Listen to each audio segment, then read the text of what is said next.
From Kern Government Television, welcome to this week's Kern County Board of Supervisors meeting, originating from the County Administrative Center located at 1115 Truxton Avenue, Bakersfield, California. Kern County's vision is to create and maintain a customer-centered county government designed to garner the confidence, support, and trust of the people we serve. Today's Kern County Board of Supervisors meeting will convene momentarily.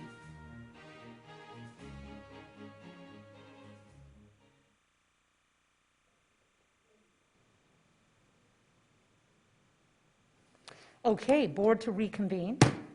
Good morning, Madam Clerk. Would you please call the roll? Supervisor Gleason. Here. Supervisor Scrivener. Here. Supervisor Maggard. Here. Supervisor Couch. Here. Thank you. Supervisor Perez. Here, thank you. Supervisor Couch is still under quarantine, so he will be participating by teleconference today. Welcome, Supervisor Couch. We can hear you, and we heard you in the roll call. Thank you. Good morning to staff and, of course, Kern County. Welcome to the Tuesday, November 17, 2020 meeting of the Board of Supervisors. We will begin today's meeting with the flag salute led by our very own Supervisor Mike Maggard. Following the flag salute, please remain standing for a moment of prayer, silence, or meditation, whichever you prefer. Salute. Pledge. I pledge allegiance to the flag of the United States of America and to the republic for which it stands, one nation, under God, indivisible, with liberty and justice for all.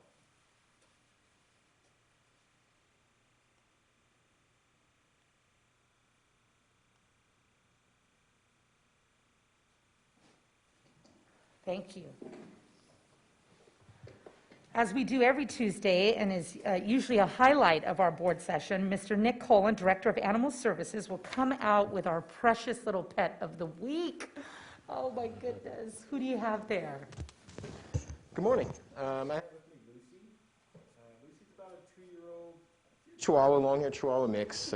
She's probably got a few other breeds in her too, but our Chief County Counsel spent some time with her this morning. She's a super sweet little girl. How old?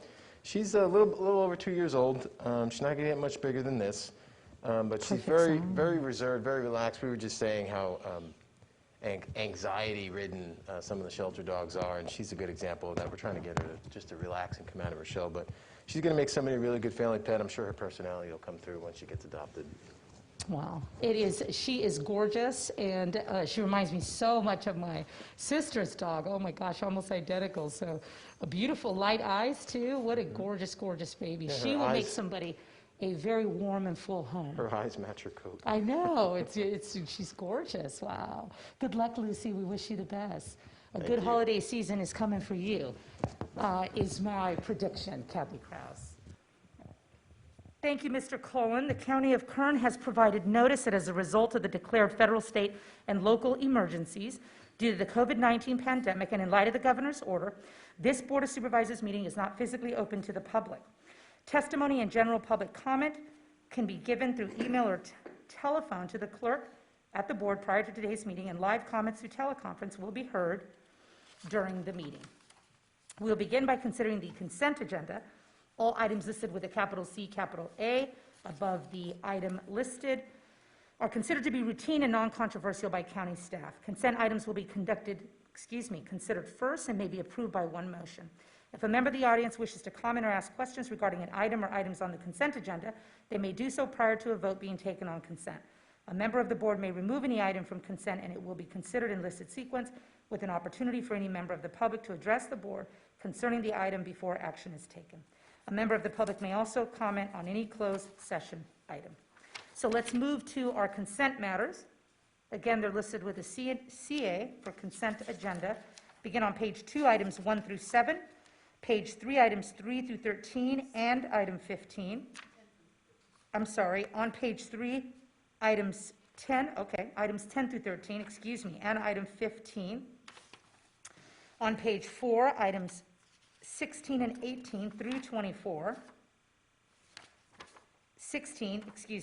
and 18 through 24, and on page 5, items 25 and 26. Is that correct, Madam Clerk? Yes, ma'am. 3 is a charm, I guess. Thank you. Gentlemen, your wishes on consent? Do we have comment? Okay, first public comment. we'll take, and then we'll move to action. Thank you, Madam Chair. Members of the board, we do have Emma De La Rosa from Leadership Council for Justice and Accountability, who has requested to address the board on item 15 on the consent agenda. Ms. De La Rosa, if you would unmute your phone by pressing *6, you may address the board.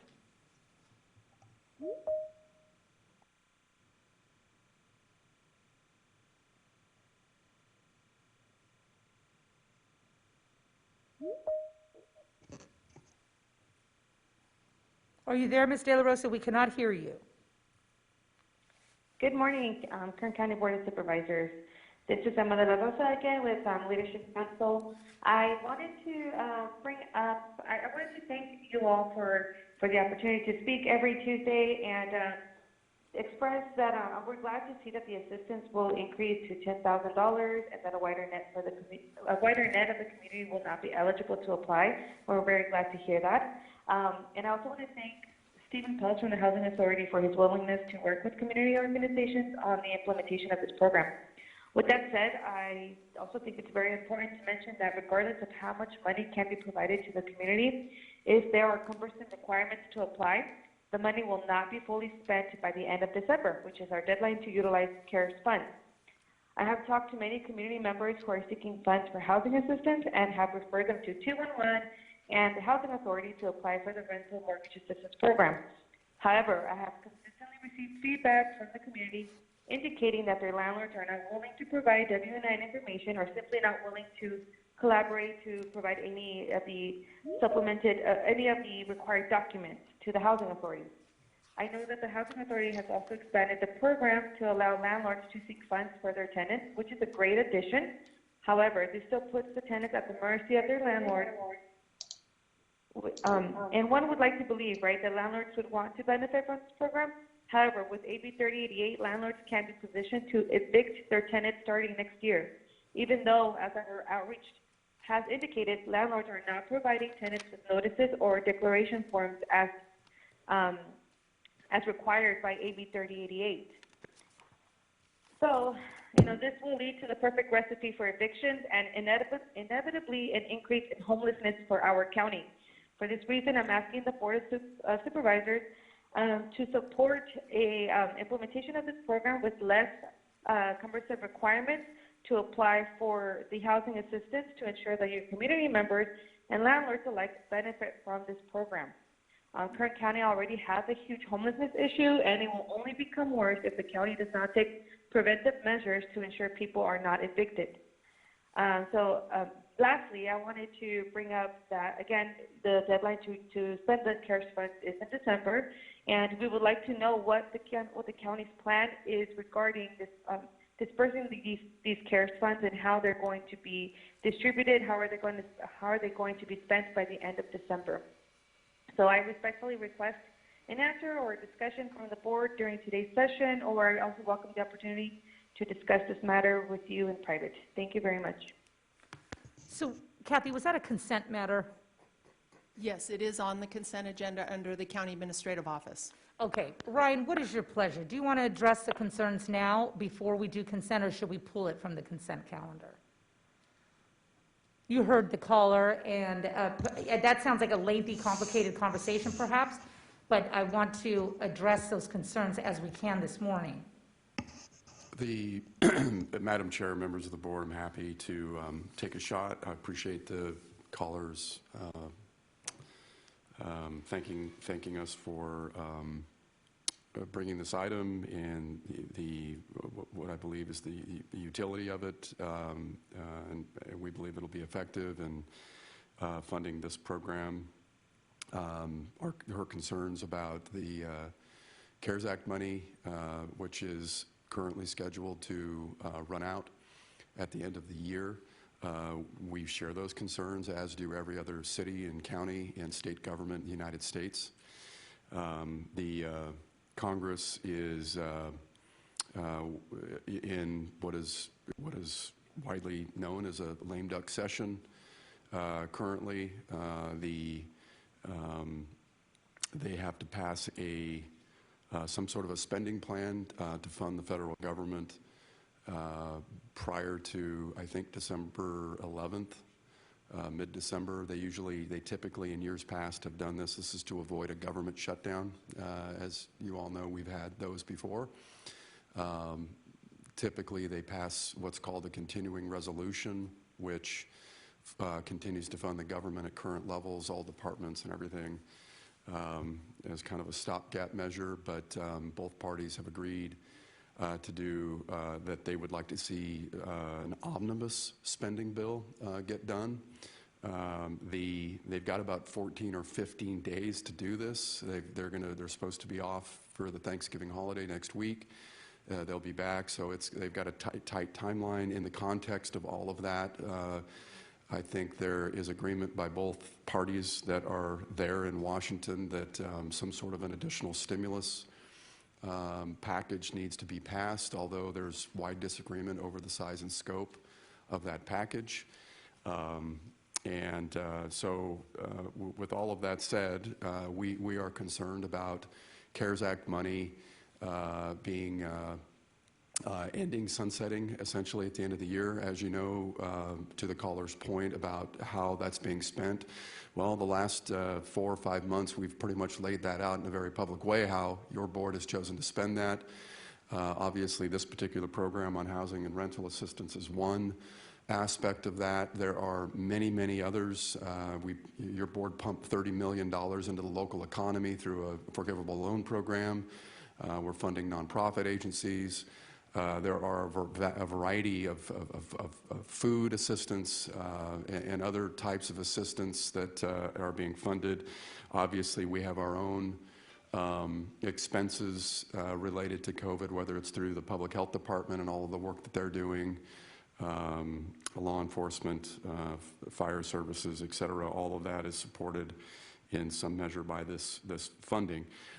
Just as is our hospital capacity to address that and the staffing issues related to hospital capacity. Your board, I think, smartly set aside several millions of dollars to fund to bring in nurses to address the staffing issue that we had a couple of months ago. That program stays in place. We obviously have money set aside for our alternative care site at the fairgrounds, which stands ready to go in a 48-hour turnaround if needed.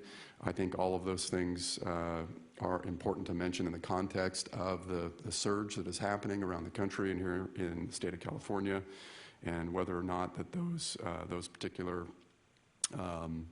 efforts are going to be needed or fully utilized. So all of that CARES Act money is dedicated to particular things, but we share the caller's concerns about the fact that this money goes away.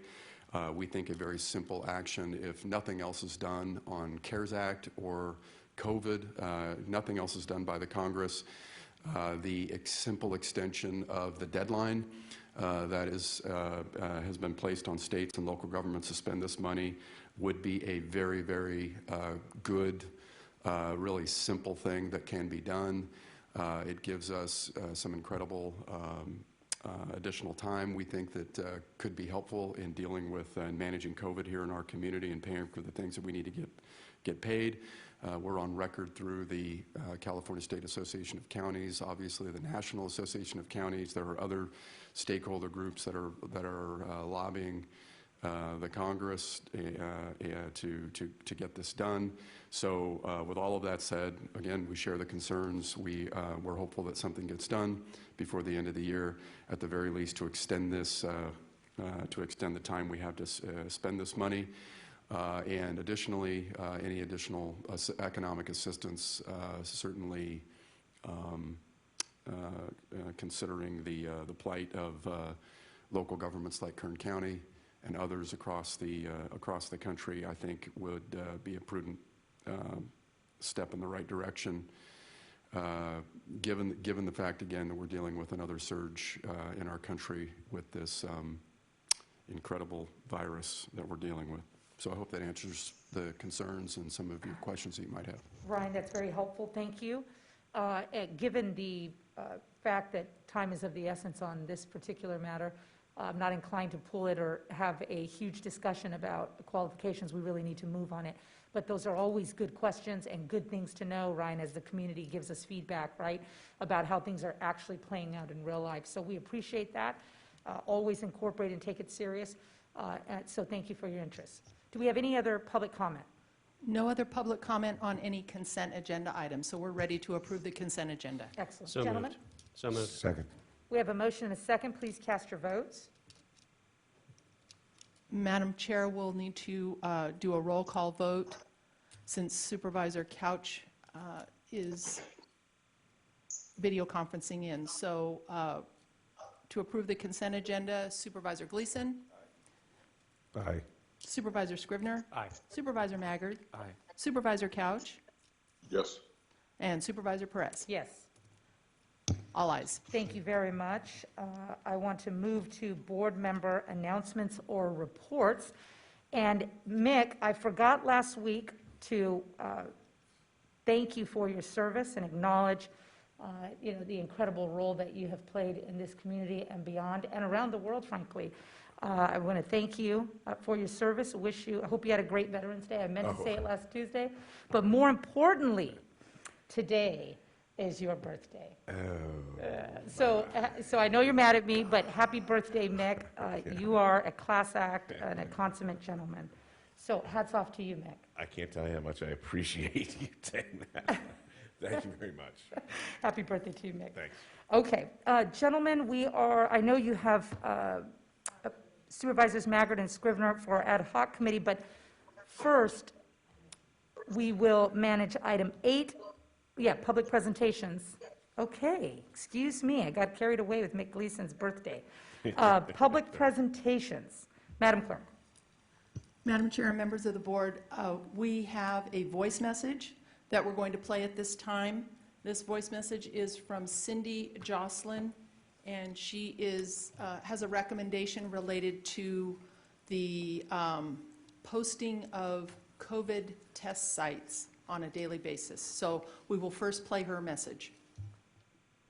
My name is Cindy Jocelyn, and I'm just going to give a suggestion about the COVID testing, which is if you would just publicize every day in the newspaper different sites where we could go, I'm sure that you'd get a big turnout.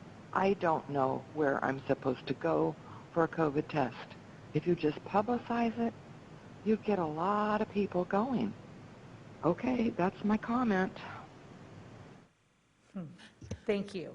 Thank you. And we also have 2 callers on the line that would like to address your board under public presentations. The first caller, I'm sorry, we only have 1 caller on the line. Mr. Fluhart, David Fluhart is on the line ready to address your board. Mr. Fluhart, if you would unmute your phone by pressing *6, you have 2 minutes to address the board.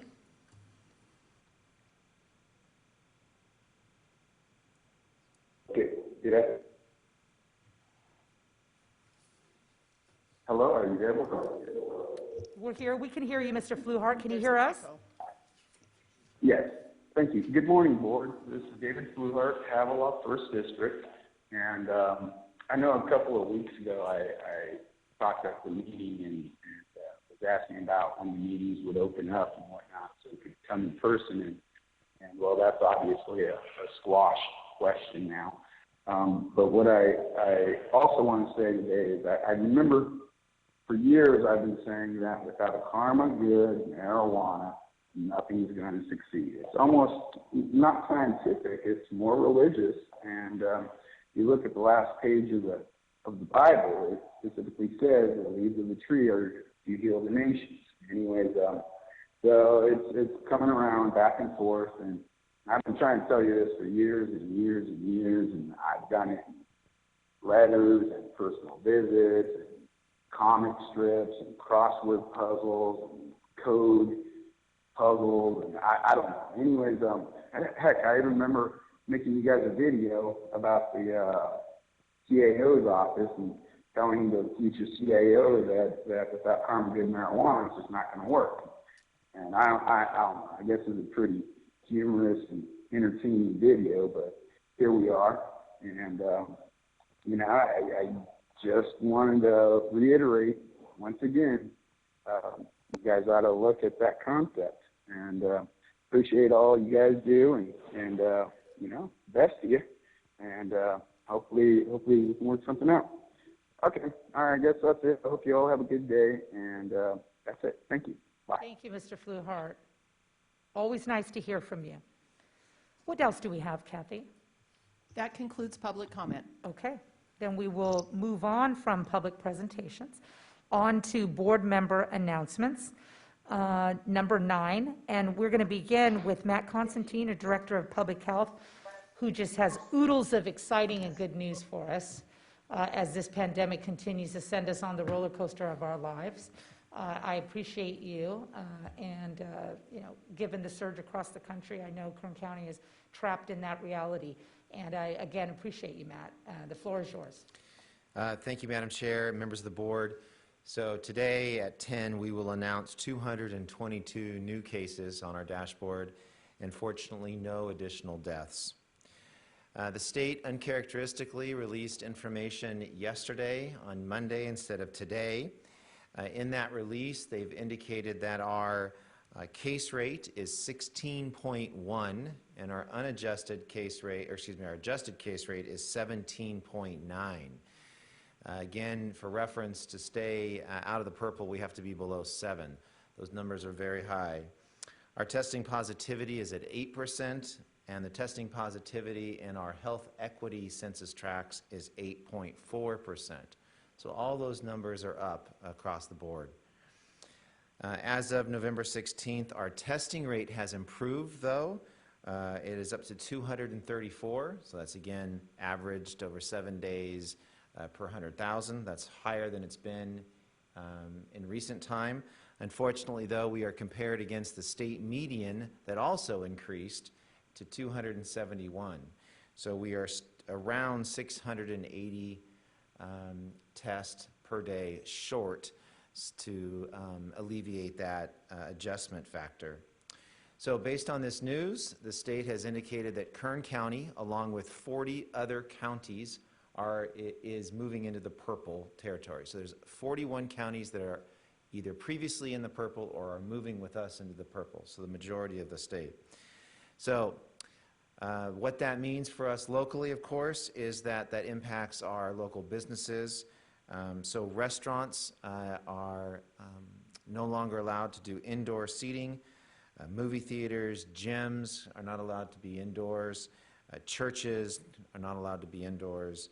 Retail is down to 25%. No church operation at all indoors? Just indoor, ma'am. Just indoor. Just outdoor? They can do outdoor services. But nothing inside? Nothing inside. Thank you. No, ma'am. So those are changes that are effective today, and it's important to note that because the state has made changes to their tiered system. They're calling this the emergency brake provision, which was in the original document. But in that, it allows the state to make some immediate changes if they see cases surging. So typically, we are given 3 days to inform our local businesses about the changes from the state. They've now changed that to a day. So the changes that were announced on Monday are effective today, which makes it very difficult for our local businesses to make some quick changes. They've also indicated that although it doesn't affect us today, counties, if they fail the metrics for a week, they get moved to the more restrictive tier instead of the previous 2 weeks. Fortunately for us, that doesn't apply because this is our 2-week mark, but that may affect us in the future. They've also indicated some discussion about freezing the counties now that are in purple to stay in purple for weeks or longer. In other words, there's going to be discussion this week about if, for whatever reason, the county was to do better on their metrics, the state as a whole is going to hold us at that more restrictive purple tier until the governor has indicated that we can move out of it. We don't have details yet, but that's part of the discussion about freezing us in our current location. There have been some discussions from the state and the California Department of Public Health about increased masking guidance, making it stronger, the language in the standalone document about statewide masking. And they've also indicated that they are going to change some of the existing industry sector guidance to be stronger on masking. So for example, in restaurants, they're going to come out stronger that your mask can only be off while you're eating. It needs to be on at all other times. They're going to change the school guidance document to further strengthen the masking requirements. That previously there was an exemption for younger children that appears to be going away. As you saw too, they have issued a travel advisory asking anybody that's traveling into California to quarantine for 14 days. There was discussion too about posting occupancy on some of these businesses that have limitations on the amount of a business, for example, retail, that has yet to come out. And there was some general discussion about the potential of an advisory curfew. There's no details there, but there was quite a bit of discussion over the weekend about the state evaluating an advisory curfew at 9 or 10 p.m. So those changes are coming. We expect more. We heard a little bit yesterday from the governor. We expect more this week to be issued. But the bottom line is we are seeing increasing cases in Kern. Our hospitals are still doing well. However, we have seen an increase in hospitalization. As the governor says, there's about a 3-week delay between when we actually see increased cases and when we start to see cases in our hospitals. We're at about 2 weeks at that 3-week time frame. So we do expect our hospitals to become more busy. On average, about 10% of cases in Kern are hospitalized and 3% are put in the ICU. We expect those numbers, those daily numbers that we track, to increase. There is some good news. There is a new therapeutic that is being issued by the state. Kern County received 95 doses of this new therapeutic that is designed to help those that have early symptoms of COVID-19. It's not meant for those that are hospitalized, but those that are seeking care and need additional help. It shortens the duration and the severity of the symptoms. And the vaccine development continues to progress. We hear, again, more good news about the second vaccine being very effective. That's an effectiveness greater than most vaccines. And we are planning aggressively at how that will be deployed here. We're following federal and state guidance, but we're not waiting. We've got the plan in place. We met with the hospital CEOs last week so that they are ready to go. There's more work to come. We don't have dates yet, but once that is released, we're going to be ready to go. And then finally, this is an important week for us at Public Health. We have been addressing our health equity metric with a lot of effort. So this week, today alone, we have boots on the ground. We have hired people. Our first team is in place. They're actually in Delano this morning. They're going door to door. They have flyers, they have informational brochures, they have sent out the Ready Kern or reverse 911 system that the fire department manages. We have a testing site that will be set up on Thursday in those neighborhoods, so we're informing people of the availability and the importance of testing. It's a start. Our envision is to have many, many more teams ready to go and choreographed on their location and where they work so that we can get the messages out in advance, the direct mailings out in advance, and then followed up with one of those testing sites afterwards. So we have 35 census tracts. Those are our targets. We're starting on the first one. We're going to loop back around as we need to, and we're going to look at live data to make sure what is the testing rates, positivity rates in those census tracts, and focus on those that are most important with those highest rates. So, Madam Chair, that concludes my comments. Matt, thank you for a succinct and thorough presentation. Thank you for your work out in Delano. It sounds like you guys have a good handle on rolling out a program that it sounds sophisticated and accountable. So thank you. I appreciate that update. I'm sorry about the numbers across the country. We have worked so hard. This is, of course, devastating news. This morning, my dad's texting me about church. They've just sort of gotten back to normal. It's just so heartbreaking. It is just so heartbreaking. So thank you. I'm going to ask my colleagues who serve on our ad hoc committee, Supervisors Maggard and Scrivener, who do our ad hoc committee, and I'm going to ask they give us an update, and of course they'll engage you. Supervisor Maggard. Thank you, Madam Chair. Mr. Constantine, thank you for your report to us this morning. I'd like to ask you to expand on a few of the topics that you mentioned. Let's talk first about the court ruling that recently occurred. There was a challenge to the governor's ability to impose all of these edicts that he has done.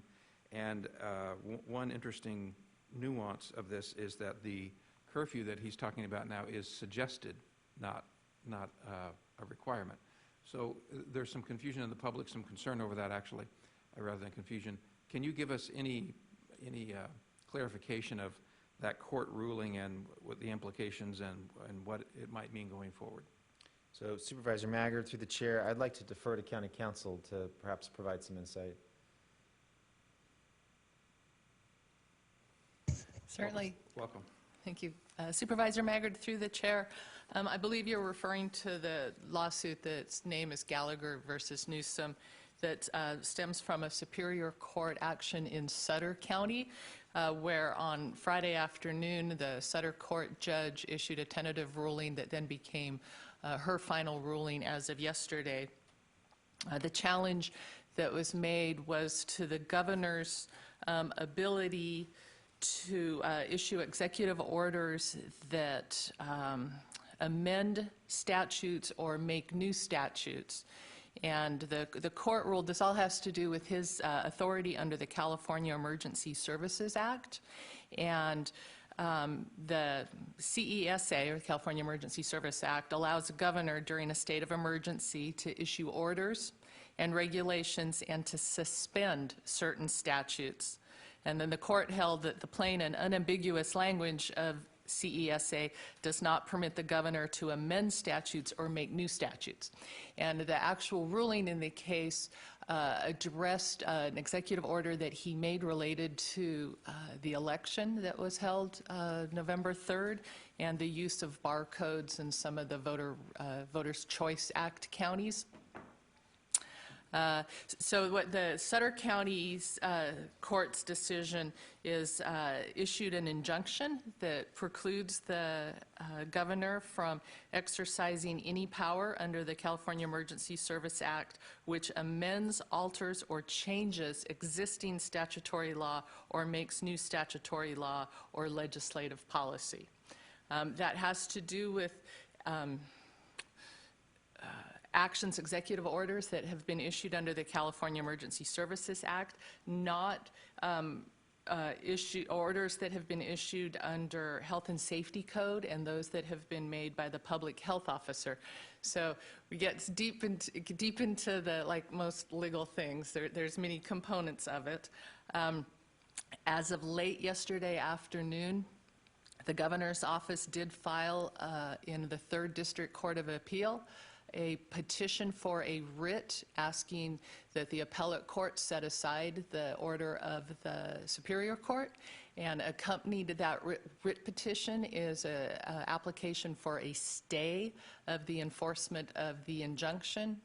I do not know when those matters will be heard, but typically a writ and it's like an emergency action for a stay will be heard very, very quickly. So I'd say within I would say within a few days to a week or so, the 3rd District Court of Appeal will consider the governor's petition. There are some uncertainties as a result of the Sutter County decision. It is unclear from the face of that opinion right now what the effect that court order has on existing executive orders. And it does not address executive orders or portions of executive orders that suspend a state law. And to the extent that the governor's executive orders have been approved by the legislature via subsequent legislation, they are most likely not affected by that order. So. I know you tried to clarify that extensively, but sorry. Yeah, so nice try. But tell us a little bit more. Does this mean that he can continue, and businesses and citizens must continue to follow the orders that he has laid down in so many different areas, or what's the consequence of that?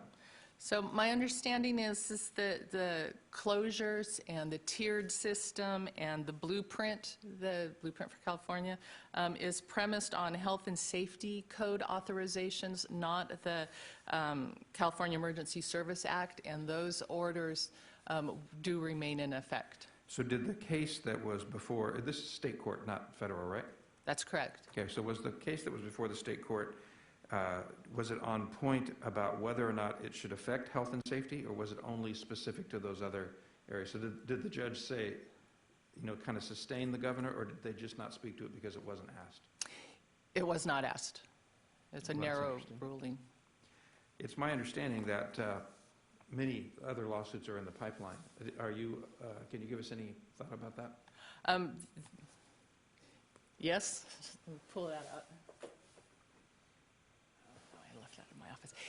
Yes, there are quite a few lawsuits that are making their way through the different courts within California.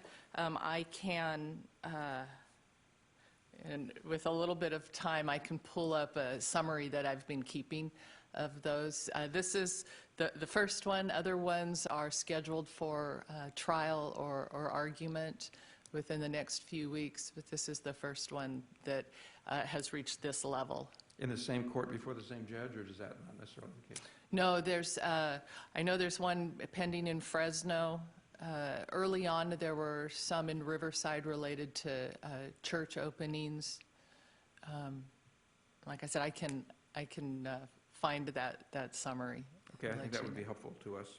There is discussion in our community as we speak of a number of restaurants coming together and filing a suit about these matters, and whether or not it should apply to them. So it'll be interesting to see how these come forward. Do you know if any of these cases address the health and safety premise upon which the governor is basing many of his edicts to us? I imagine they do. They do, okay. Well, please keep us posted on that. Mr. Constantine, may I ask you a few more questions? Thank you, Ms. Razan. So tell us a little bit more about the public outreach. That's exciting that we have people in the field, and how much more expansive do you think that will become? Supervisor Maggard, through the chair. So this first team is being deployed this morning. We have envisioned up to 40 different members making those house calls, broken up into multiple teams. So we are actually hiring more individuals as we speak, and they go through a quick training process about COVID, about safety, and sort of what we want them to do. So our hope is it quickly grows. The direct mailings and the information that's left if somebody's not home, the door hangers, has all been created and is being reproduced. It's not complete yet. We have PPE that's available. We have the ability for an elevated discussion. If there's more of a health-related or medical-related discussion, we have that ability to address. So this is boots on the ground. It's our efforts to immediately make changes to address some of the myths that we've heard out there about some of the concerns about testing. And we want to adapt. As we've learned more, we need to adapt the services that we provide and where and how we provide them. So we're there to listen also. But it's so far, today's day one, but we envision this is going to go very well. Very good. Thank you, Mr. Hunstein, about that. With regard to the implications of moving back into the purple tier, you have addressed some industries like restaurants you mentioned that are affected by this. What industries or sectors are not affected by the change from red to purple? So it is important to note that personal care, nails, salons, hair salons, barbershops are now excluded from that structure. So they are allowed to remain open as long as they follow those guidance documents, masking, cleaning, distancing as best they can. For the majority of other places, it impacts. So although we were restrictive in the red tier, allowing a few businesses to open up, this now reverts back, and it really affects most businesses. If you're not in one of those preset categories, then the retail facilities, you are affected. So before, you could have a certain number of people, and now we went from 50%, for example, in the red tier to 25% occupancy in the purple tier. So what does it mean for schools? So schools are not directly affected today based on this movement. I was on, again, another call this morning with the superintendents of the large schools and the superintendent of schools. This movement back into purple does not affect schools that have chosen to open as we were in the red tier. However, if an individual school site intended to open but didn't, or chose to just not open at all, in this red tier, as we moved back to purple, they can't open. Cannot until we move back to red. So if they didn't open, they have to hold until we get back into the red. So I realize this is an issue that parents should take up with their school, school site, principal, school district, county superintendent of schools, as they move up the ladder and how they ask their questions and who they appeal to. But what does it mean for example, Horace Mann School, I read in the paper, which happens to be at the very edge of my district. Horace Mann School is closing. What does that mean for that school, and may it reopen? And can you explain any of that for parents? Absolutely. And as anticipated, when schools reopened, we expected to see some small number of cases. The state asked each school to develop a plan, and it was an action plan on how to encourage masking and distancing, but more importantly, it had a component that if there were positive cases, they were to have a plan in place. And the state requires schools that reach a 5% positivity rate. If you take all students and all staff together, if it's more than 5%, the state asks the school to put together a plan that would require the closure of the school for 14 days. To Horace Mann's credit, and to the Bakersfield City School District's credit, and the superintendent, Doc, he was on top of this and watched it very carefully, and we've been in contact for a week. When it hit 5%, he notified us and notified us of the intent to close. That is how the plan is designed. It protects other kids from the potential exposure on campus. Once they reach that 14-day, they are allowed to reassess and then reopen, regardless of the current stats in the county. So the purple tier does not affect their ability, but more importantly, those statistics or the positivity in that school affects the reopening. So it's very possible, very likely that, is this correct, very likely that Horace Mann will once again open and those parents will have school with their children? Okay, thank you. Mr. Alsop, could you talk to us a little bit about the funding and the spending deadline that's there? You mentioned it earlier when you responded to the assistance we're trying to give to homeowners and tenants and landlords, but the goal of the legislation was that we would have a certain amount of money and that we would have spent it all by December 31st. And we are on track, I think, to spend most, if not all of it, by December 31st. But there are certain aspects of it that it would be helpful for us to be able to hold over. And one of those specifically has to do with our ability to hire and entice traveling nurses to come here to staff our ICU beds, for example. So can you give us any insight into what we're doing about that and how we're seeking to have the latitude we need to manage that effectively? Sure. Supervisor Maggard, through the chair and members of the board, if we had not received the federal CARES Act funding that we did, and there was no assistance that was being provided and funneled into the county by the federal government or to the state and then to the county, we would be drawing down our reserves to pay for everything that we've done, down to zero. That's the situation that we would be in. We would have struggled to do any number of things that your board has done, whether it was to assist certain communities of folks or the small business community, any number of things that we've done. Mr. Zerfas will present in the first agenda item this morning a couple of other things that we're proposing to do.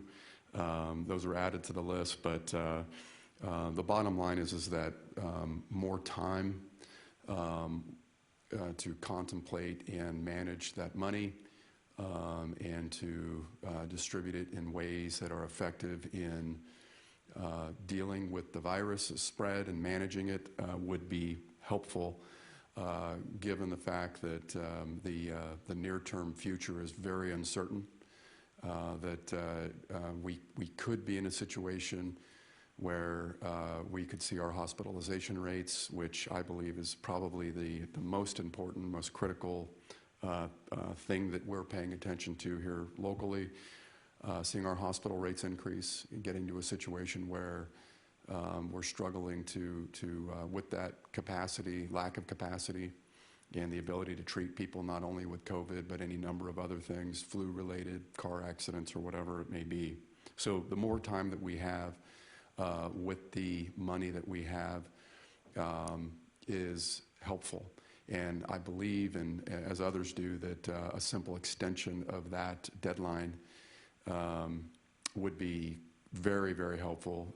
It wouldn't have to come with any more printing of any money or check writing by the federal government. It would simply be extending the deadline, giving us more time. So that's really the issue.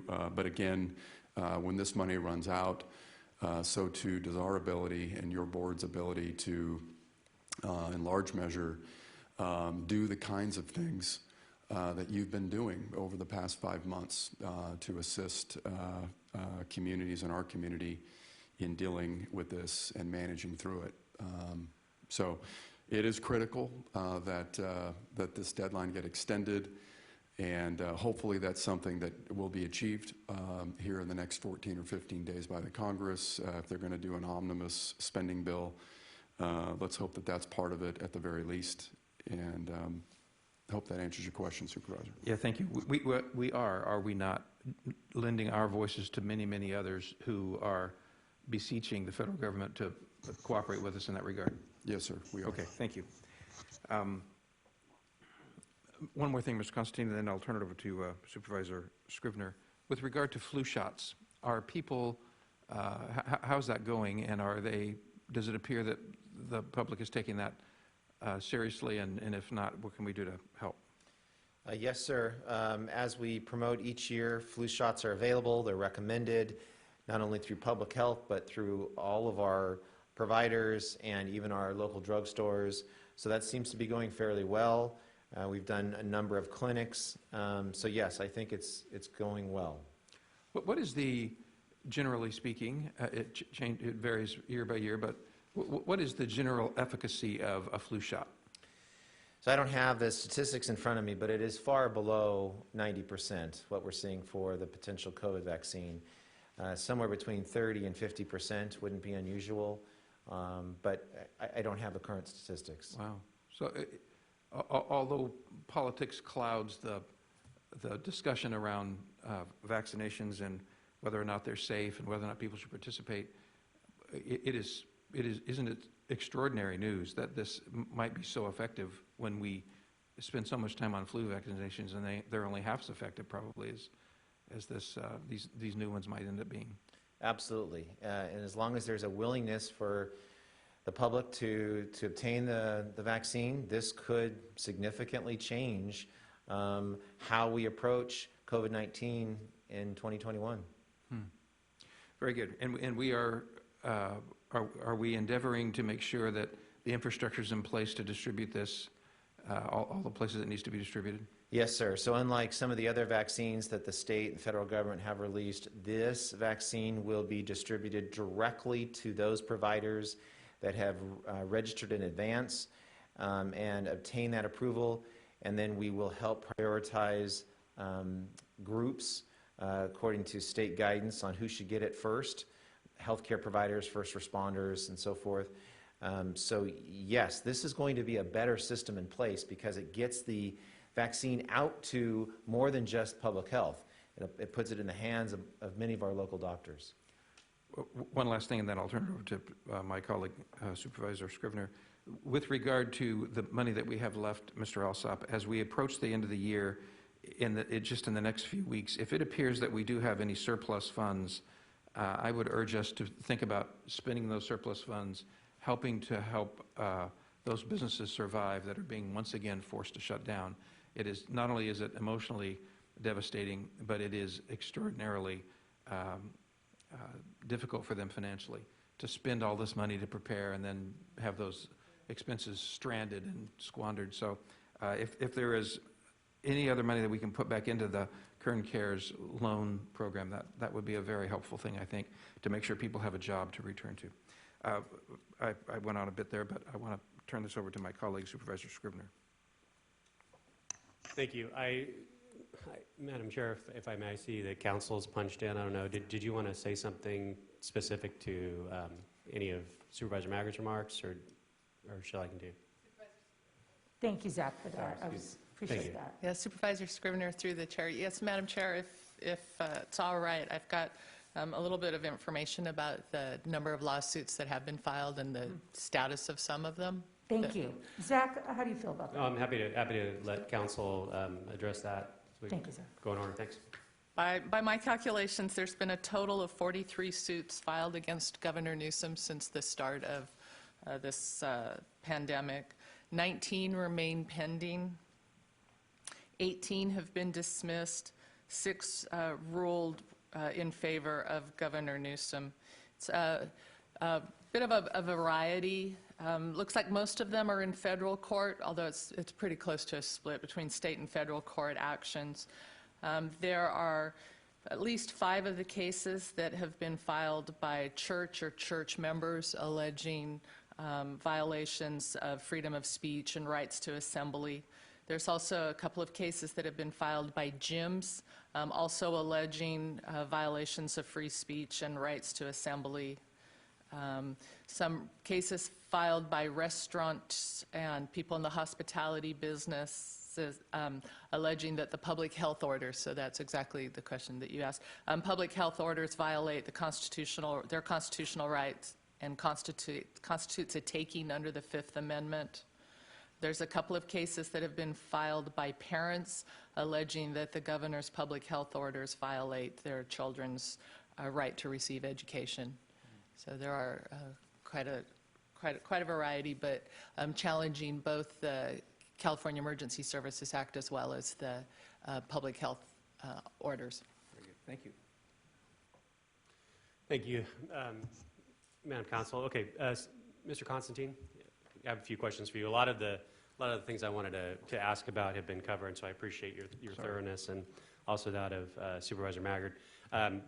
In regard to the hospitalization rates, I agree with Mr. Alsop that is, if not the most, one of the most important indicators as far as our community's ability to respond to the virus. And so you talked about our hospital rates over the course of the last several weeks have been very good, very low, the lowest that we'd seen maybe since this all started, but now we're starting to see them creep up a bit. And so if you look at where our case rate was last week when you reported, and I don't have my notes in front of me, but it was ballpark, I think we were around 8 or 9 with the adjustment, and so now we're up to 16.1 and then 17.9 as far as the adjusted. And I may be a little off on those numbers, but there's been quite an increase even between last week when we were not meeting that particular metric to this week.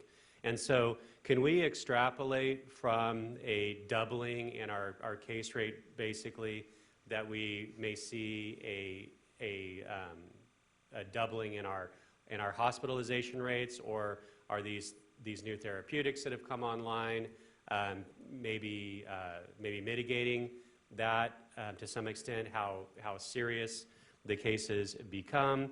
And I think that you said that there's a 2 to 3 week lag as far as how hospitalizations respond when you see a case rate increase. So could you help us to drill down on that a little bit more, where we may have a better idea if our hospital capacity is becoming a problem or not? And I know you meet weekly with the hospital CEOs over this. Yes, sir. Supervisor Scribner through the chair. So we don't have a lot of history with this virus. We watched with interest in the summer months, especially July, where we saw significant increases. And then it slowly subsided as we went into August. So it lasted a short period of time, but it ramped way up, sort of unexpectedly ramped way up. So now we're watching this next wave of cases. We're watching what's happening in the rest of the country. We've watched how healthcare systems in some states have been inundated, and that gets us a little worried. So what matters is not only how many cases, the peak, and we don't know where that is, but the duration of that peak, because we can handle a peak, but as hospitals have to care for those that are sick, and there's a 3-week delay, and these individuals don't just go in for a day. You're hospitalized for weeks, if not longer. So the longer it goes in, the more cumulative cases they have to manage, and that becomes the concern. So I think it's too early to try to extrapolate with just 2 data points, but I think we're wise to be cautious. We are staffing up. We are bringing in more people. We are reassigning work. We are not going to be caught flat-footed in case we need to respond. With 222 cases that we reported today, there's about 4 contacts per case. So I have 8 or 9 or 1,000 cases I have to call today, let alone that there were 300 yesterday. So it's a little concerning to us how quickly we're moving upwards. I think we need to be careful, and I think we need to watch what's happening, because we could quickly become affected like we've watched in Texas and the Midwest states, where there's just no bed space available. I mean, today we have, as of November 15th, the hospitals are reporting to the state that they have 889 beds available. That's a lot. They have 59 ICU beds available. We have 78, though, that are now hospitalized with COVID symptoms, and 17 that are hospitalized in the ICU because of COVID. Those numbers ticked up. They more than ticked up. They increased. That's a little concerning to us. So, but you're right to be careful. We don't know what the future holds. And we know we're moving into flu season, what's traditionally flu season. I frankly am curious to see what is actually going to happen with flu season, because I think people are a lot more serious about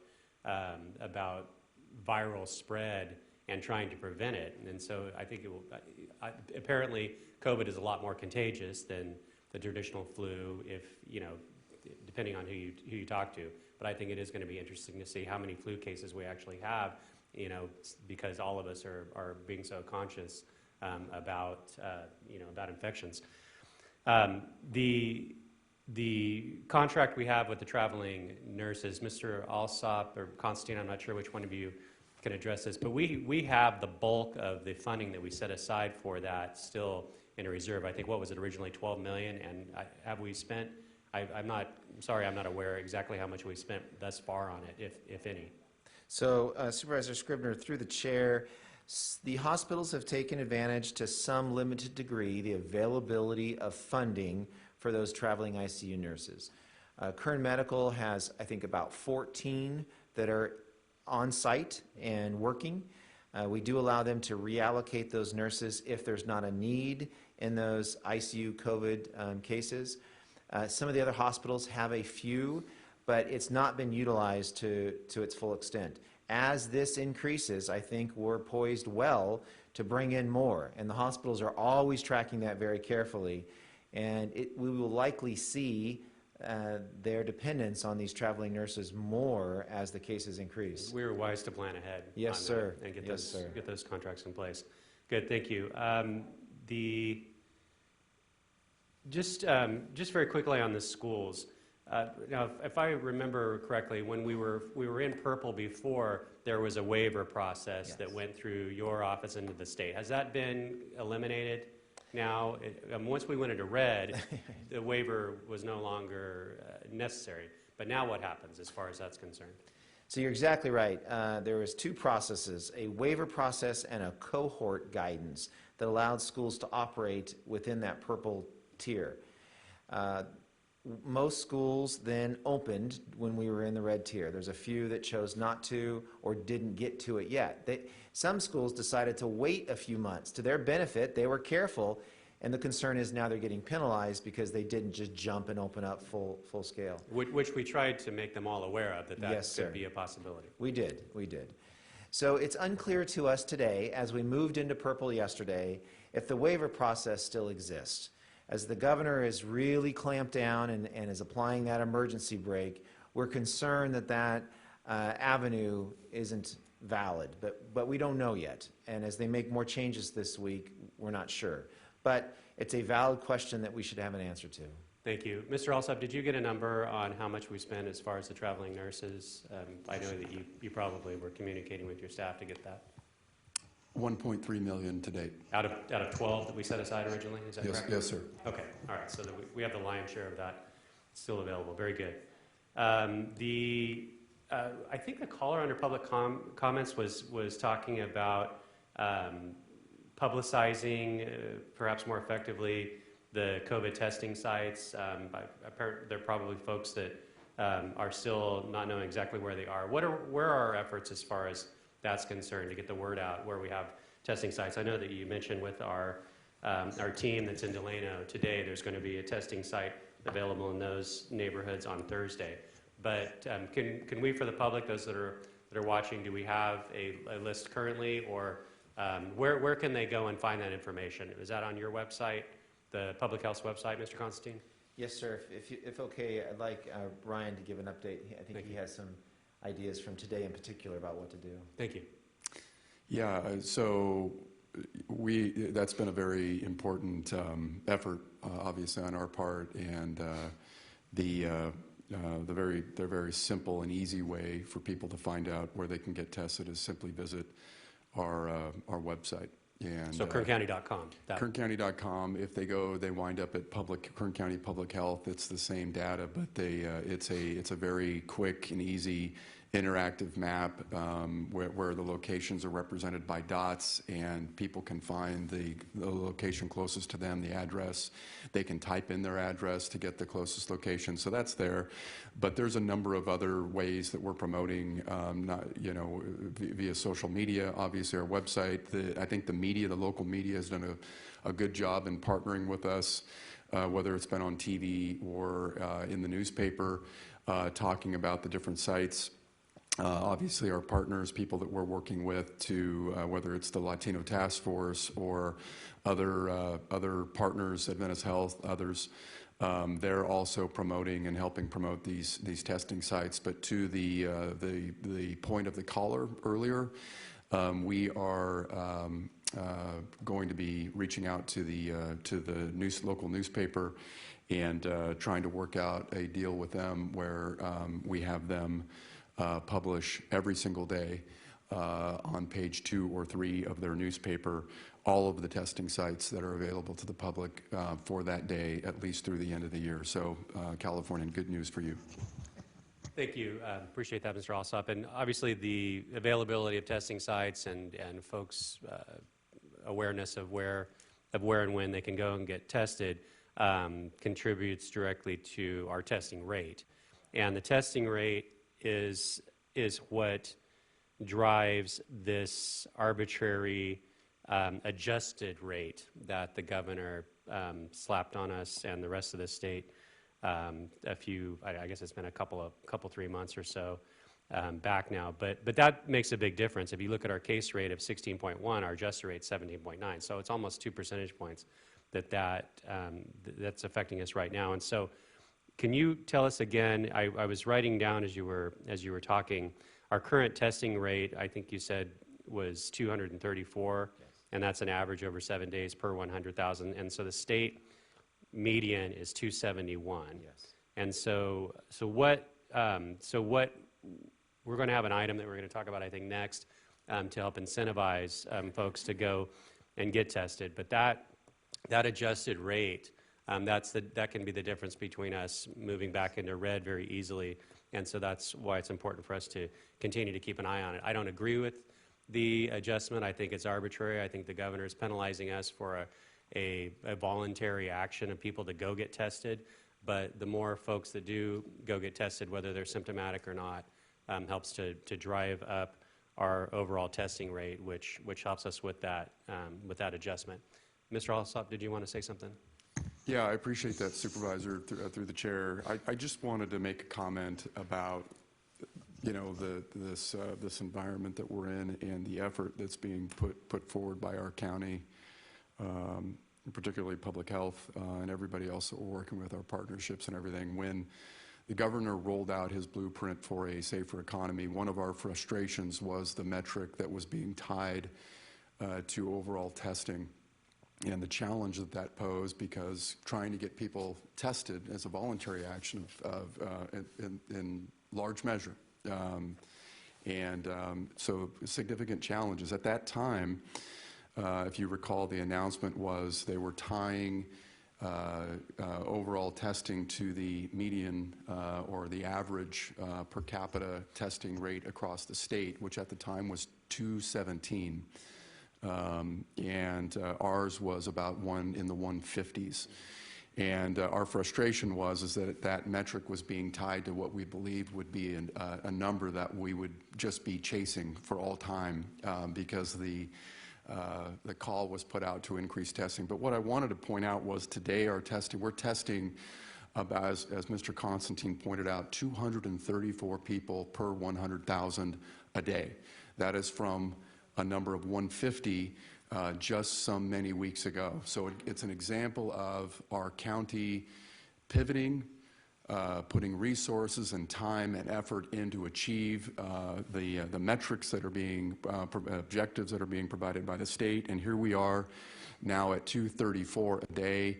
If you recall, the state's statewide average was 217 a day back when they called this out, so we're now above where that was. But meanwhile, overall, all other counties have been doing the same thing, and the average has gone up to 275 or whatever it is. So we're chasing, and we're still in the same position that we were in many weeks ago, needing, 500-600 people per day. So to your point, Supervisor Scrivener, the efforts that we're putting in to try and get more people to testing sites and doubling that effort is critical. We're going to be talking about that item in a little bit more depth today, but just to your point, I wanted to make that comment. Thank you, Mr. Alsop. I appreciate it. Mr. Zach, Constantine. can I interject something? Yeah, I was actually going to turn it back over to you. So thank you. Thank you, Mr. Constantine. I appreciate that. That's all. Madam Chair, thank you. Zach, thank you so much. Your questions were brilliant, and really, your leadership on this, stellar. Mike, thank you, really. Appreciate you guys. Zach, your line of questioning, was really striking. We have 900,000 people in Kern County. So for folks that are thinking about the numbers, we multiply them by 9 because it is per population. It's how, in theory, we remain fair about how we gauge our numbers. So we do have 900,000 people in Kern County, and I want to let the community know. So it is basically a times 9. I'm not a math person, as I just exposed, Mike. I couldn't even create a sentence to sound intelligent about it, so I should have given the mic to you. So thank you, Matt, for that. I really appreciate your guys' leadership and collaboration. We're going to move along then, Kathy, unless we have other board members. Mick? Thank you, Madam Chair. Appreciate it.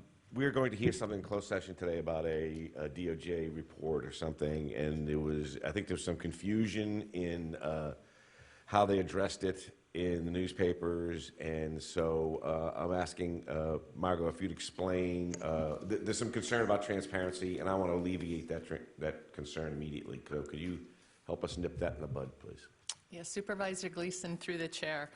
There was inaccurate information reported in a Bakersfield, Californian article, Saturday's paper.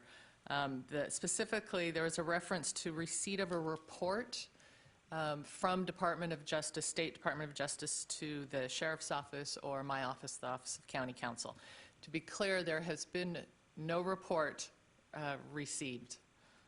So that was the inaccuracy. There is no report. Department of Justice has contacted me, as has been reported since December of 2016, I believe it is. They have been conducting an investigation. I have had some conversations about their investigation, and based on those conversations, I believe it's necessary to brief the board, and that's why it's on closed session pursuant to the government code sections that allow such. Thank you, Counsel. Thank you, Madam Chair. Thank you, Mick. Thank you very much. And we can report out any relevant information later as we move through that matter. Supervisor David Couch, do you have anything you'd like to add? I do not, thank you. Okay, thank you so much. We're going to move to item number 14, which is a proposed revision to the CARES Act Relief Fund Utilization Plan to provide support to Kern County Special Districts in an amount not to exceed $2 million. Request for authorization to sign an agreement with the San Joaquin Valley Quality Cotton Growers Association to provide CARES grant in an amount not to exceed $250,000 and allocate $360,000 to increase COVID-19 testing, including authorization to purchase and distribute up to $12,000 in gift cards valued at $25 each. Mr. Alsop, the floor is yours. Yeah, thank you, Madam Chairwoman, members of the board. I'm going to have Mr. Zerfus of my office report on this item. Madam Hi, Chair. good morning. Good to see you, Jim. Good morning, Madam Chair and members of the board. This morning, this item has three components as mentioned in the title. The first is to allocate $2 million to reimburse Kern County special districts for COVID-19 related costs. In Kern County, there are 88 different unique special districts throughout our county that provide specific services to the constituents here. For example, some of those are water districts, flood districts, airport districts, recreation districts, cemetery districts, just as a few examples. There's just a tremendous number of those. Most of those did not receive any kind of COVID-19 or CARES Act funding to support their operations. So they were left out of the federal legislation. They were not addressed by the state either as a group. Some of them may have received specific funding for their charge. So if there was a specific water funding that was distributed just to water districts, for example, they may have received some portion of CARES Act. But largely, as a group, they were omitted from that support at the federal and state level. It's come to our attention that many of those districts have incurred substantial COVID-19 related costs.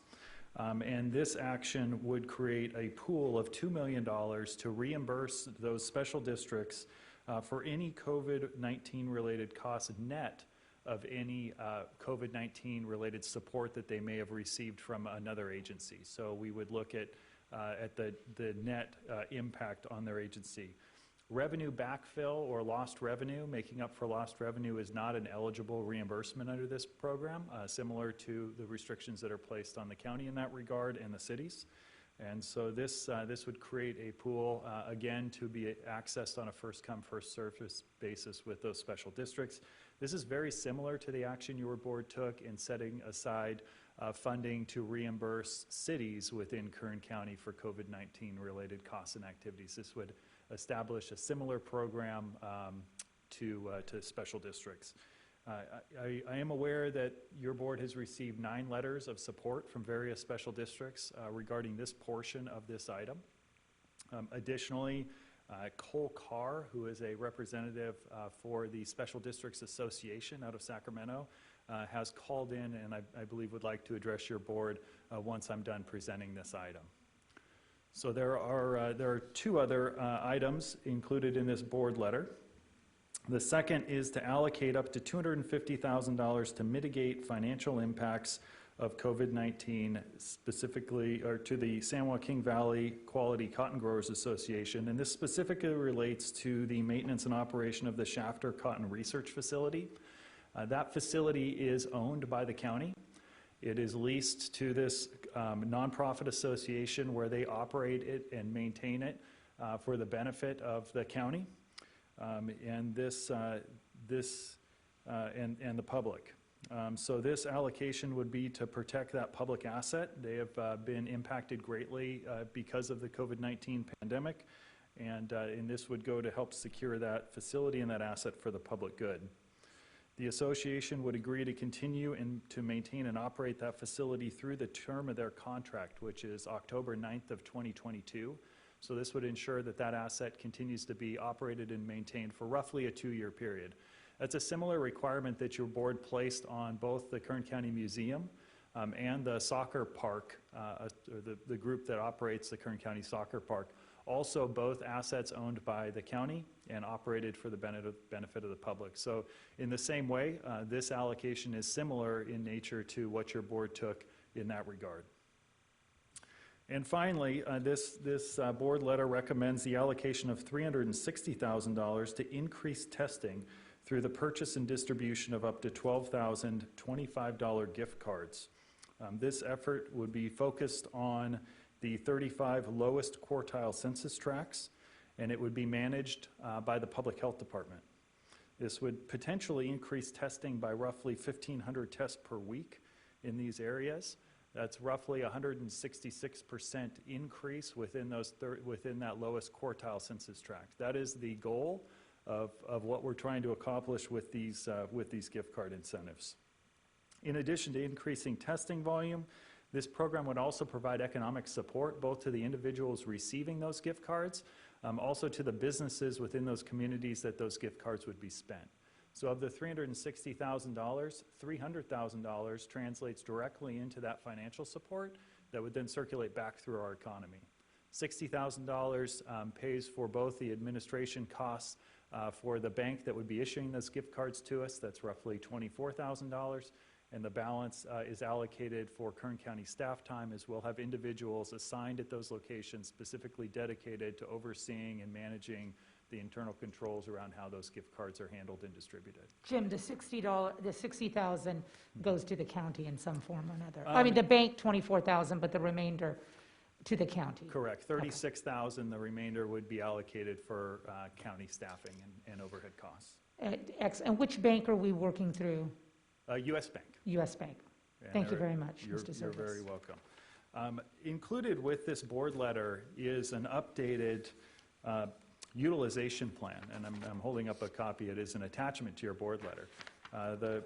Jasmine De La Rosa, caller earlier today, asked about the use of CARES Act funding and wanting to know what the county's plan is to use that funding.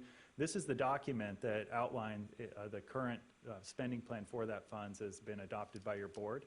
This document has been updated several times, each time by your board, and brought back before you in a public session. So I would point her or anyone interested in how the county is spending that money directly to that document for support. If I may, when it comes to the housing and rental assistance modification that your board took up in the consent agenda earlier this morning, I would point to our partnership with the Housing Authority in the City of Bakersfield in the criteria for how that program is administered and run. The funding, the criteria for applicants and such has been recommended to us by the Housing Authority. The changes that you approved today were recommended to us by the Housing Authority. They are the experts in this area, and so we're relying on their input. And when they brought to us a recommended change to that program, we brought it directly to your board with a recommendation to approve it. So we will similarly entertain, any other modifications that they would consider necessary as well or recommended. We've also consulted with the City of Bakersfield on those modifications, and they were in concurrence. So we're trying to keep that a unified program with the city and the county, and we're trying to rely on the best practices from our program experts, the Housing Authority in this case. And finally, before I just open up to any questions, there's been several questions just about what happens if the county doesn't spend the money by the end, right? December 30th is our current deadline. We're all hopeful, and I think there's good likelihood that this deadline will be extended. We are working in the CAO's office to update those projections on a regular basis and understand where we're at in each one of the programs that your board has approved. And have contingency plans for how any remainder funds would be used so that they don't end up being returned to Washington. I can tell you that we have identified a significant amount of expenditures that are eligible for CARES Act reimbursement that are within the county. And in the case that a program would fall short, we will come back before your board for a reallocation, but we have enough internal county costs that were not included for reimbursement that could be considered for reimbursement before any funds would be returned to the federal government. We haven't brought that forth to date. We're trying to utilize these funds as best we can. We're also trying to maintain flexibility with hopes that that deadline gets extended. We know that funds are going to be needed to do things like testing, contact tracing, ICU nurses, programs that extend beyond December 30th. And so we're trying to retain as much flexibility as we can, seeing what the federal government is going to do before we make a recommendation to your board in that case. But that is a topic that we are constantly engaged on and working on managing so that we're not in danger of losing any funding as a county, and that we can best utilize that to meet the needs of the constituents in the county. So with that, I would be happy to answer any questions that your board or the public may have. And again, just as a reminder, COCAR with the Special Districts Association is on the line as well. Outstanding. Mr. Zervis, you have my full faith and credit, as well as many other observers of this government and this community. And you have upped our game, and I want to thank you for your professionalism and your love and devotion to Kern County during this truly remarkable period of our lives. So thank you. I think there's some questions. Zach, is that now or before? Yeah, I punched in, but I'm happy to. Hello, sorry. I'm happy to hear from any of the callers that are on the line that like to speak And then to back this to you. item, and then, yeah. Got it. Thank you. I would like to hear from Cole Carr, and I welcome to the Kern County Board of Supervisors. I have not seen you in some time, but I'm happy to hear that you are busy at the special districts. I would love to see you and hear all about what's been happening there, but certainly I know you're doing a great job there, and we appreciate you. So welcome to the Kern County Board of Supervisors meeting. Cole Carr, if you're there, the floor is yours. Mr. Carr, you need to unmute your phone by pressing *6. Yes, good morning, Madam Chair and fellow supervisors. My name is Cole Carr. As mentioned, I am a Public Affairs Field Coordinator for the California Special Districts Association. It's a nonprofit organization advocating for special districts across the state, including the 88 here in Kern County. And I'm speaking to you all this morning on behalf of these local governments in support of Agenda Item 14, which is, as mentioned, including the $2 million in CARES Act for COVID-19 expenditures for the special districts here in Kern County. And we're asking for the board's support on that. And as mentioned by Mr. Zervis, here in Kern, these independent special districts provide water, wastewater, irrigation, parks, healthcare, mosquito abatement, public transit, public cemetery services. The list goes on to hundreds of thousands of your constituents here in the county. And yet, despite providing these essential services that the county or city doesn't otherwise provide to our communities and their residents, the vast majority of special districts across the state and even the country have not had that equitable access to the Coronavirus Relief Fund for state and local governments and for their expenditures. And it puts them at a disadvantage with deepening uncertainty over access to current and even future COVID-19 relief. And as we know here in Kern County, just a little more than a quarter of the districts that we've been speaking with here in the county have expenditures that are reimbursable under this program approaching $1 million.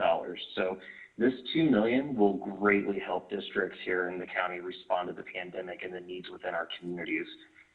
So with this COVID-19 relief fund for the districts that Kern County is looking to put aside, he'd be a leader in partnering with our fellow local governments to respond to COVID-19 needs, and it would set an example of how other counties can collaborate with their special districts. And doing so would help these local districts have more certainty moving forward and will help them to continue providing critical services in our communities and to your constituents. So in closing, we thank you for your consideration and for your team's collaboration with districts here in the county to meet the need. And we encourage the board to pass the measure. And I am welcome and happy to answer any questions you may have. So thank you. Outstanding. Excellent presentation. I know Mr. Carr used to work for our Congressman McCarthy. It looks like he was very well trained and prepared to do the work that he is doing. So hats off to an extended member of the Kern County family. Mr. Carr, it's nice to hear from you. Do you have anything to add to that before we go to Supervisor Scrivener? I do not, ma'am. Okay. Zach? Oh, I'm sorry. We have some public comment. Then we'll go to Supervisor Scrivener. Thank you, Madam Chair. We do have one voice message submitted by Renee Donato Nelson, and we will play that at this time.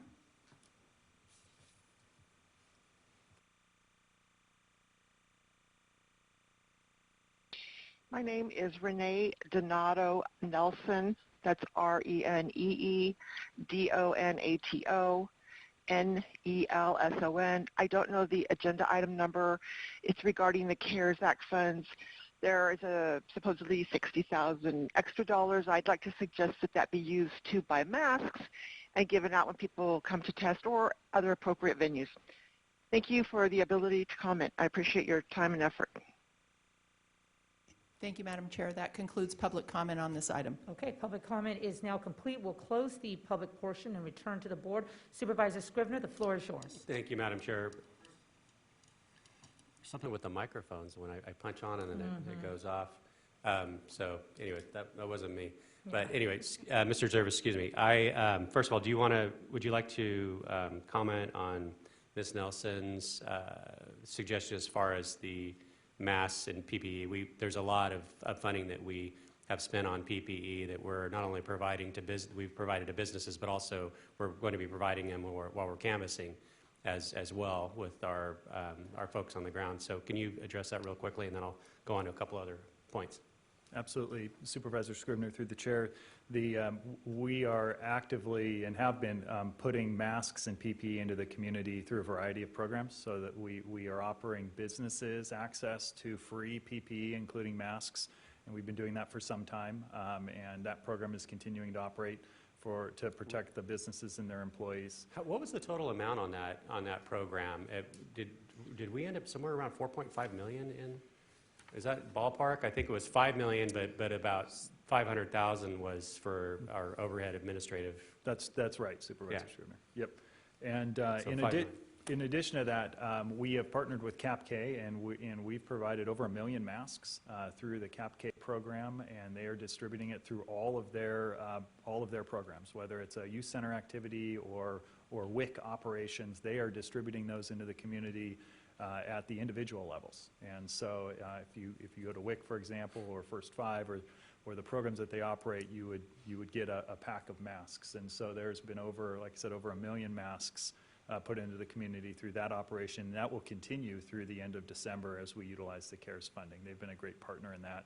Then, as you referenced, as we canvass and go out door to door with public health, as well as at all of the standalone testing sites, I know every time I've been tested, they've offered me masks, after I take my test. So we are really trying to take every opportunity to get masks into the community. If there is a specific gap there, I would like to hear about that, and I would encourage someone to contact me directly, and we would love to find a way to fill that, because we are taking every opportunity to get masks into the community. Thank you. And I got a couple of comments and then one question. First comment is I really want to congratulate you and thank you personally for the effort and the heart, truly the heart that you've shown in identifying areas of our economy and our different government layers. This time we're talking about special districts, but before it was the cities, in addressing gaps that were left after the federal government PPP program. I think that you have really been mindful about where we can identify different sectors that were not able to take advantage for whatever reason in the initial federal aid. And so when it comes down to the local level, where we have obviously a lot better handle on where the need exists in our own community, which was probably by design when we were allocated these funds. You've done a marvelous job in doing that. And so I want to congratulate you and our CAO, Mr. Alsop, and then everyone who's been working on that. The special districts with these multiple letters of support, obviously they're appreciative of our effort to assist them when they weren't originally part of any kind of assistance that came down from the federal level. So once again, thank you so much for doing that. I know everyone appreciates it. In regard to these gift cards, I'm supportive of this, and it's not it's not just the fact that I think it is going to help to incentivize people to come and get tested. I think it also raises awareness. When you have reports in the media, the county is doing this program just like we did with our employees in trying to incentivize them through some additional vacation hours. It helps to continue to raise awareness at the County of Kern that we're serious about testing. It's important for us to test. We talked about how that affects our adjusted case rate and how big of a deal a couple of percentage points when it comes to that adjustment can be for us in moving from the purple tier, hopefully back to the red tier as soon as possible. The other part too, as you mentioned, is the $300,000 in additional economic stimulus that's going to provide in the community, getting more money into the community, ultimately into our businesses' hands, because obviously they are suffering. In the question I have for you, will this be online for our efforts in Delano that we're doing this week? I know we have folks out there, but we're planning, I believe you said on Thursday, Mr. Constantine, to have a testing site in those. Will we be able to get this up and running in time for Thursday? I know that's a big ask, but I am curious if we'll be able to implement this that quickly. We will do our best. That's a short time frame. Actually, getting the cards is going to be the challenge. We internally we can make that happen, but physically we want to be able to hand those gift cards out at the testing location, and I don't know that we can get them that quickly. If we can, we'll be there. Okay. Yeah, like I said, I know that would be difficult to get that turned around since we're just approving it today. But presumably, I'm going to be supportive of it. But I'm sure some people are curious if they might have that opportunity. And so I do once again greatly appreciate your effort, and thank you for reaching out to the Cotton Growers Association. That was one of those other ones that kind of fell through the cracks as far as the federal aid was concerned, and you jumped right on it, and I know that they're very appreciative. And so I know my colleagues probably have some comments. I see Supervisor Maggard punched in, but I'll be supportive of this, and I'd be happy to make a motion or a second when we get to that. Thank you, Madam Chair. Zach, thank you so much. One thing to consider too, while it's not perfect, and nothing is right now, as you know, we can hand out something on Thursday, to Zach's point, where folks can follow back up at the health department in a few days and pick it up if it's necessary.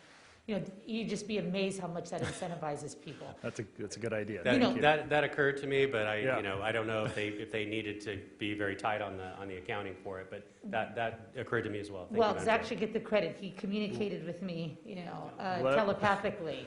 And it's actually that line of questioning that got me thinking about it. So I love that. So Great. Jim, thank you. I do think it would, we can pass out little things that people can come by later, a little slip, and you get to get your money. And money is a big motivator, as you know, especially right now. It is. And I'm so grateful for the creativity here and what we're going to see as a result of it. Zach, again, excellent line of questioning. Thank you. Supervisor Maggard. Thank you, Madam Chair. Mr. Zervas, good job with all this. I appreciate your leadership in this area.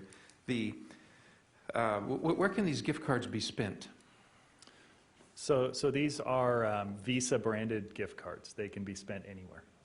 Anywhere that accepts Visa. Okay, that's good. And if a mom and 4 of her kids show up at a site in Delano or wherever it is that this is occurring in these census tracts, do they get 5 cards? If her and her 4 kids all get tested? Yes. Yeah, good answer. Okay. Yeah. So Supervisor Maggard, we're currently planning on 1 card per individual per day. So that per is day. Okay. So you mean I could get tested today, and I could get tested tomorrow, and I could get tested the next day? Yes. I'm just glad there's a benefit to having 4 kids for once. Mr. Scrivener may be showing up in Delano or someplace with his van full of kids. Okay, that's great news, and I'm happy to reward those families for participating in anything we can do to help, because particularly with those census tracts we're talking about, they have enough problems already. So anything we can do to help would be helpful. So that's great news. Let's make sure people know that, and that'll help us move this along. Thank you.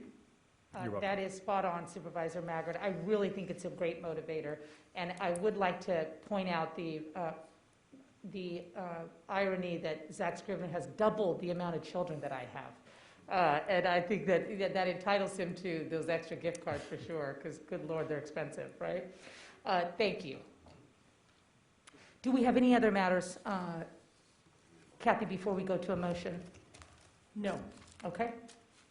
Unless Supervisor Couch has any comments? Oh, I'm sorry again, Supervisor Couch. I'm ready to vote. Okay, thank you, sir. I'm happy to second Supervisor Scrivener's motion. My motion was implied, but I'll reiterate it. Good. Motion to approve staff's recommendation. Thank you, Supervisor Maggard. Thank you, Zach, and thank you, Supervisor Maggard, for the motion and the second. Those are our task force members from this board. I think they're doing an excellent job. Thank you. I'll call for the vote. Supervisor Gleason? Aye. Excuse me, Supervisor Scrivener? Aye. Supervisor Maggard? Supervisor Couch? Yes. Supervisor Perez? Yes. Motion carried. Thank you very much. We're going to move to our final item of this morning's agenda, which is item number 17, with the Fire Department status report on alert wildfire initiative between General Services Communications Division, Information Technology Services, and the Fire Department. Chief Witt, it's nice to see you. You look healthy and happy to be here, which always makes me happy. So good to see you. Good to see you too. Thank you, Madam Chairwoman, members of the board. I'm happy to say I'm not here to make any cuts or ask for money or talk about any tumultuous type items, but rather what we're doing with technology for the future and improving our services to the County of Kern. And I'm really excited about it, and I'll turn the floor over to Chief Wells and Dr. Driscoll.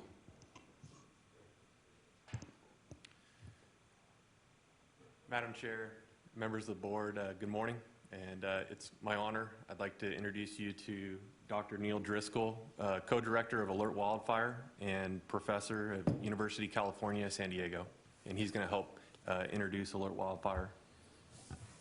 Good morning. Madam Chair, Board Supervisors, thanks for making time for us to discuss Alert Wildfire and the successful collaboration with Kern County. This collaboration was born out of a vision of Madam Chair, Chief Witt, Chief Wells, where we would collaborate together to deploy fire cameras in Tier 2, Tier 3 fire threat regions around Kern County. Kern County is a hub, an important hub of this effort to map out and confirm fires early on. And the whole goal of this project is to save lives, preserve wildlife and habitats, and protect property. So you might be asking, what is Alert Wildfire? So here we've developed a network of high-definition pan-tilt zoom cameras with near-infrared fire detection for at night. They can see 70 miles during the day and 120 miles at night. We've built our own microwave communications network for increased resilience. So we're not tied to Verizon or AT&T, it's our own network. And this here provides us this unparalleled ability to confirm 911 calls. We want to fight fire in the incipient phase. It improves situational awareness, and it helps sequence evacuations. So here, what is Alert Wildfire? Where did it start? It started in universities. University of San Diego, University of Nevada, Reno, and the University of Oregon. It's a nonprofit. It was established in 2013, and we've been up and running with very few instruments down. We have over 680 cameras now in California. So you can see that 60 went in since we made this slide and submitted it to you. So our collaboration with Kern County is in a unique position because it touches almost 7, 8 other counties around it. And it's allowed us to populate these areas that are high-risk burn corridors with cameras. Next slide. We build everything. The access camera, we build on these candy canes. We install Roan towers, solar panels. We have backup power for each site for 5 days in case of a PSPS. Next slide. We have mobile units that we can be deployed by the local fire departments and counties to get views into canyons and areas that are not imaged by the cameras themselves. We build everything. All of the electronics, everything is built in a university setting, training students for tomorrow. Next. So here, a couple of the capabilities of the cameras. So we can triangulate using the cameras, and we can get a very accurate position of where the fire is. So next slide. So here we can get ignition. Just a few years ago, we'd have to send an engine to a mountaintop or launch an aircraft. Now, within seconds, we can determine where the ignition is very accurately, and we can then marshal our resources. Next slide. So I just want to talk to you about this incipient fire phase. This is our goal. Every fire starts small. This here is the Camp Fire that devastated Paradise. And you can see in the first upper left, there's faint wisps of smoke. But 5 minutes later, you know there's a fire. And 35 minutes later, this is an inferno that we're not on offense, we're on defense. Okay? This situational awareness is critically important to how we marshal our resources and pre-position them in wind-driven events. Next slide. This is the wall fire from about 5 miles away. You can see the tornadic activity. The Car Fire spawned EF3 tornadoes. The Creek Fire recently this year spawned EF1 and EF2 tornadoes. So this just increases the disaster. It gets embers higher up into the atmosphere, and their efficiency of spotting gets much greater. Next slide. So this is the Lilac Fire, December 2017. You'll notice up in the upper right corner, you're going to see the fire erupt. Those are dust devils at first. Here the fire starts there. We can see that this is red flag condition. The smoke is bent over. Chief Meacham of CAL FIRE was able to divert resources that were going to another fire to come here because of the severity.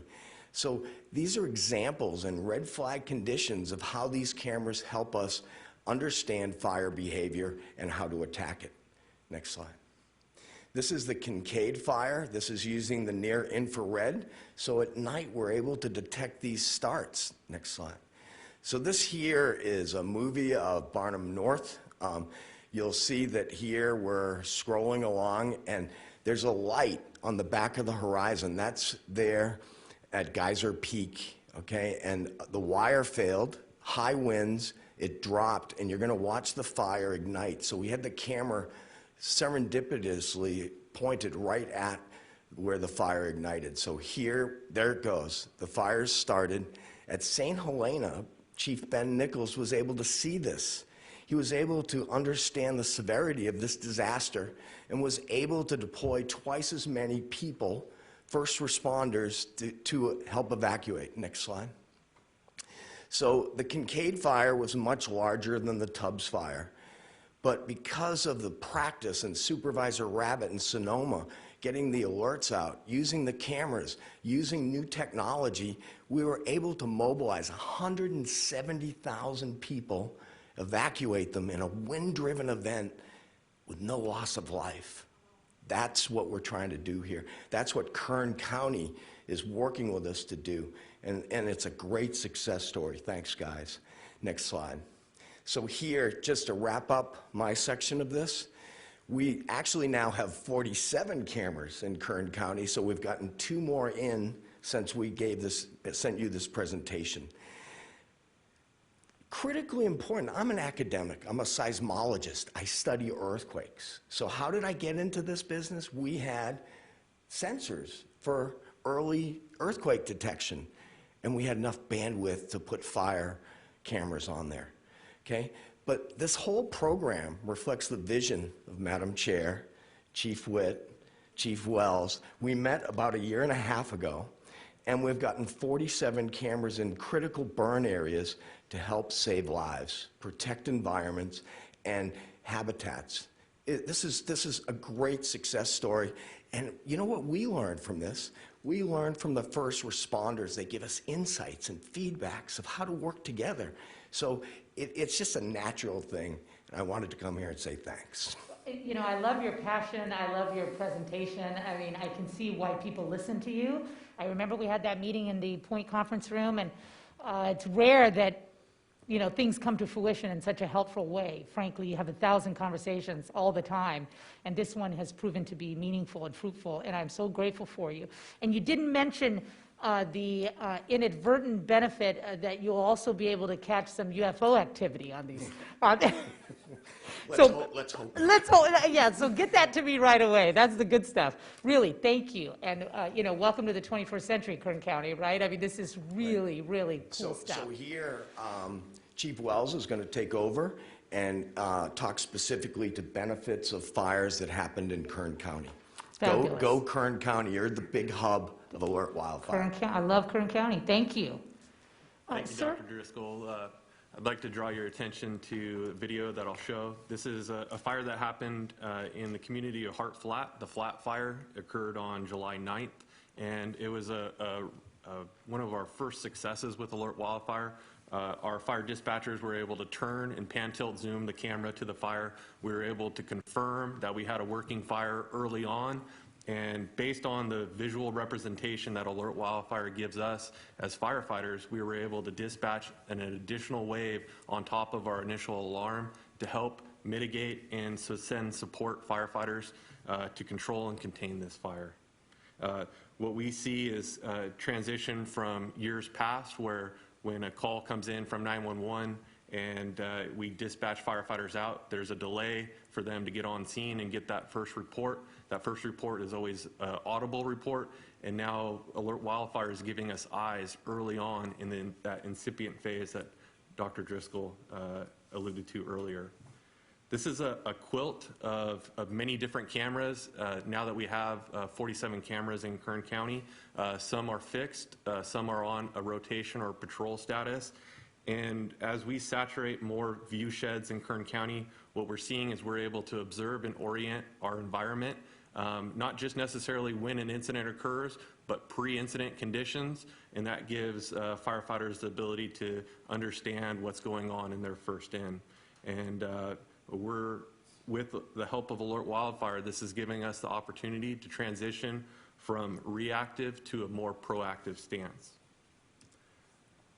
This fire is called the Bitter Fire. It actually happened this month, and based on having cameras located in many different corners of the county, it just happened to be positioned. We got a call in to the 911 center notifying us of a vehicle accident. Within 60 seconds of that 911 call, our fire dispatchers turned the camera and zoomed in. We were able to identify not only a vehicle accident, but a vehicle fire that communicated into the vegetation and started a grass fire. We scale up our resources to be an appropriate response to handle the threat of wildfire, and we're able to observe not only during the incident, but monitor containment well after the firefighters leave the scene. So over the last year, we started with 4 cameras, and we've scaled up to now almost 50 cameras. We've concentrated on our communities that are vulnerable to the threat of wildfire. We focused on Pine Mountain Club, Fraser Park, Lebec, Stallion Springs, Bear Valley, Hart Flat, Walker Basin, Lake Isabella, Wofford Heights, and Glenville and Woody. We look to go to the remote edges and not just near the urban centers, but these cameras are at their best when they're up at high points and giving us that high point advantage. So this is the last video that I'll play for you. This was the sheep fire that happened July 30th, and the vision of the fire is not necessarily clear, but that's the reality for firefighters is conditions aren't always optimal, and what Alert Wildfire is doing is giving us that visual perspective of fire as it moves. It doesn't always go the way we want, and so we have that setback perspective as we respond into the scene. It helps us with route selection, and in order to make this possible, what Dr. Driscoll and Kern County Fire has done is we collaborated between county departments, and I'd like to give recognition to County Communications and Jake Myers and his team, my fire IT staff, who I lean on heavily, and County ITS, who helped connect us to the network. And we moved past just county sites. We did public-private partnerships to reach out with applied technology and geolinks so that we could expand this network to its full potential and that we can now harness within the fire department, and it is being used daily. So it definitely takes a village. So In conclusion, I'd just like to reiterate, we are utilizing this in the early suppression, that incipient phase that Dr. Driscoll mentioned. That's when fire is at its smallest, and with our firefighting effective response force, if we deploy it quick enough, we have the best potential in order to contain and control it before it gets out of hand.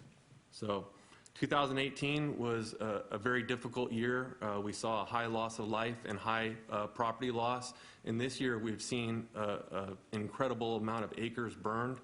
And we believe that Alert Wildfire is giving Kern County the opportunity to look at this risk component of wildfire different and to do something different so that we can give our community and protect our community and keep them safe. So with that, that will conclude our presentation, and we'd be happy to answer any questions. Outstanding. Thank you for your hard work and collaboration. It just makes so much sense. Do we have any questions from the public? We do not. Okay, thank you.